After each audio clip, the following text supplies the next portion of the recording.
Shalom Bapak Ibu dan Saudara yang diberkati oleh Tuhan. Pada kesempatan ini mari kita mau belajar bersama. Saya juga sebagai orang tua dari 3 putra, dan tentunya Bapak Ibu juga punya putra dan putri. Mari kita mau belajar lebih dalam lagi mengenai afirmasi kebenaran firman Tuhan kepada putra putri Bapak Ibu semua.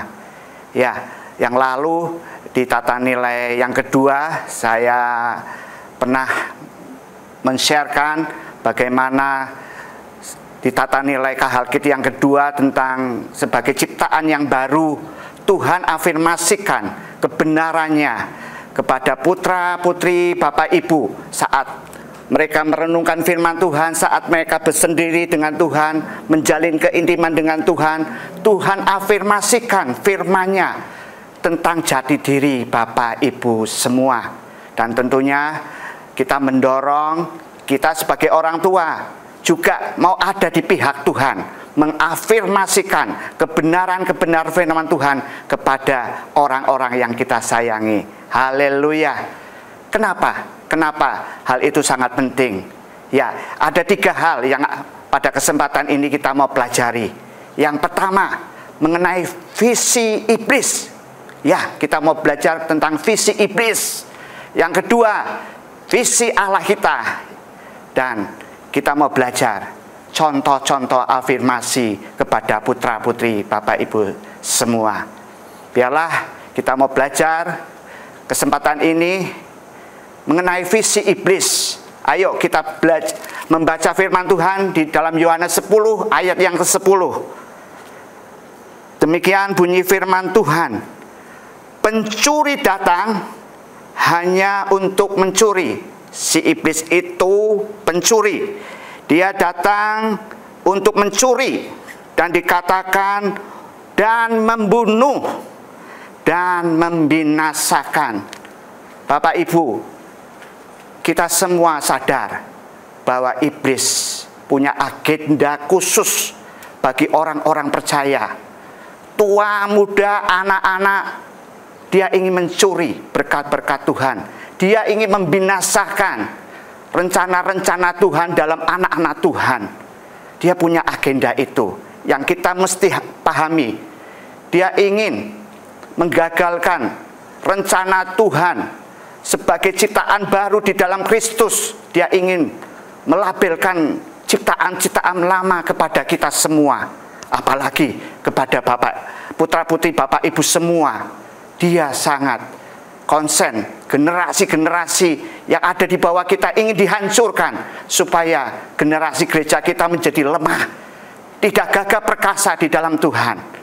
Bapak Ibu, di dalam menjalankan visinya, iblis bisa memakai orang-orang yang terdekat dengan putra-putri Bapak Ibu semua.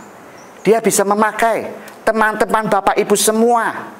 Ya, mungkin mereka hanya guyon atau membuli, ngata-ngatain putra-putri Bapak Ibu ketika bermain, ketika di sekolah, dengan label-label yang tidak sesuai dengan kebenaran firman Tuhan, tidak sesuai dengan label yang daripada Tuhan, dengan afirmasi kebenaran firman Tuhan, dengan jati diri Tuhan atas putra-putri Bapak Ibu.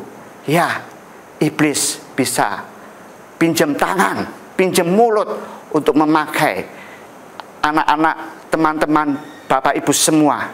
Bahkan dia bisa memakai seorang guru dipakai untuk melabelkan hal-hal yang tidak sesuai dengan kebenaran firman Tuhan, yang ciptaan lama dilabelkan kembali kepada putra-putri Bapak Ibu semua.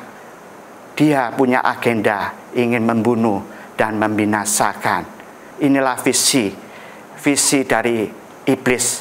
Tentunya kita tidak mau ada di pihak iblis. Kita mau berdiri tegak di dalam kebenaran firman Tuhan bersama-sama Tuhan.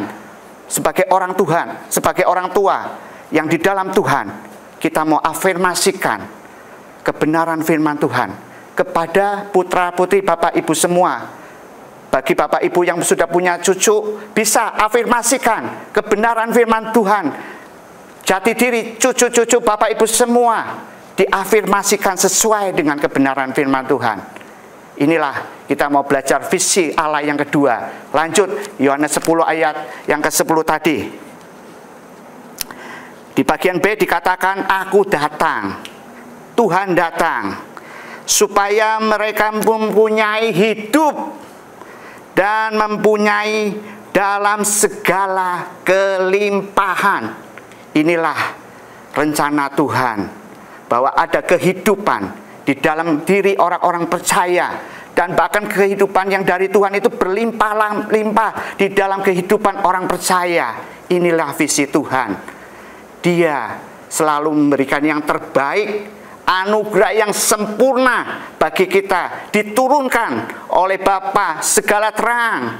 Dia memberikan anugerahnya dengan limpah. Ayo kita baca Yakobus 1 ayat 17. Yakobus 1 ayat 17, demikian bunyi firman Tuhan.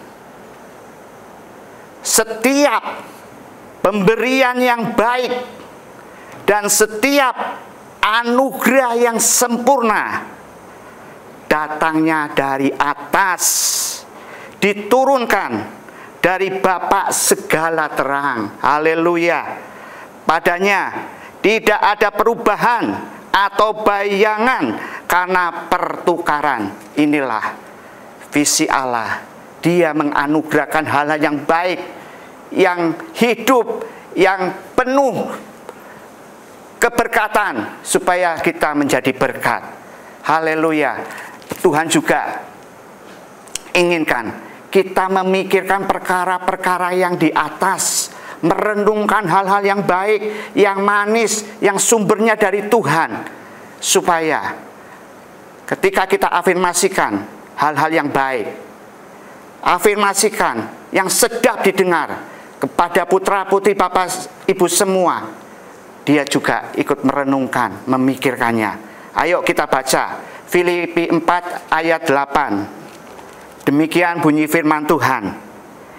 Jadi akhirnya, saudara-saudara, semua yang benar, semua yang mulia, semua yang adil, semua yang suci, semua yang manis, semua yang sedap didengar, semua yang disebut kebajikan dan patut dipuji, pikirkanlah semuanya itu.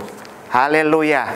Inilah visi Allah. Kita memikirkan hal-hal yang dari Allah, yang sedap didengar, perkara-perkara surgawi, perkara-perkara sebagai ciptaan yang baru di dalam Kristus. Kita renungkan, kita pikirkan, kita afirmasikan kepada putra-putri Bapak Ibu semua.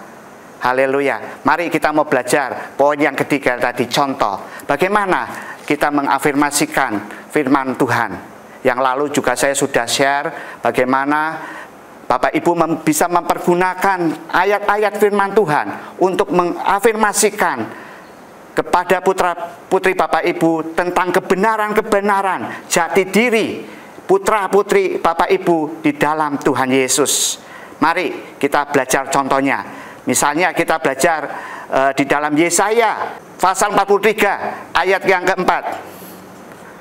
Oleh karena engkau berharga di mataku, di mata Tuhan, dan mulia, dan aku, Tuhan, ini mengasihi engkau, maka aku, Tuhan, memberikan manusia sebagai gantimu, dan bangsa-bangsa sebagai ganti nyawamu.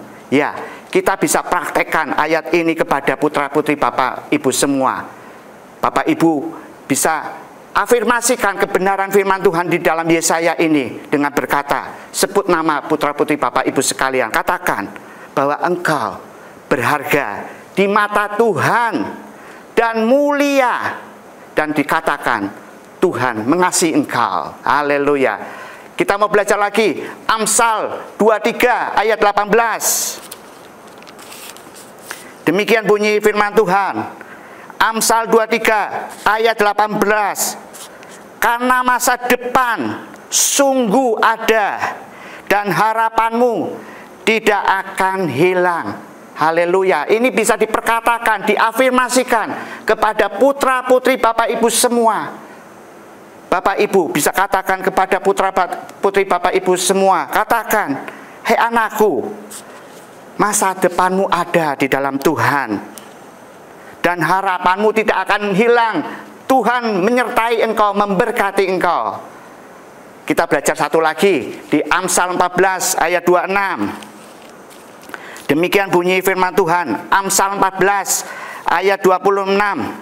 Dalam takut akan Tuhan ada ketentraman yang besar dan ada perlindungan bagi anak-anaknya. Afirmasikan Tuhan. Afirmasikan ayat-ayat Alkitab ini kepada putra-putri Bapak Ibu semua. Sampaikan, anakku, Tuhan berkata kepada engkau bahwa di dalam takut akan Tuhan, engkau yang takut ada kepada Tuhan, engkau akan menerima ketentraman yang besar. Engkau akan dilindungi Tuhan selama-lamanya. Haleluya. Biarlah kita sudah belajar mengenai afirmasi ini.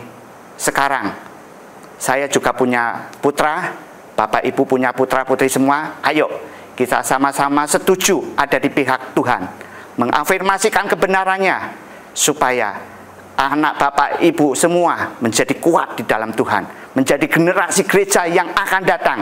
Dan mulai saat ini dia boleh terlibat di dalam pelayanan, menjadi berkat dimanapun berada.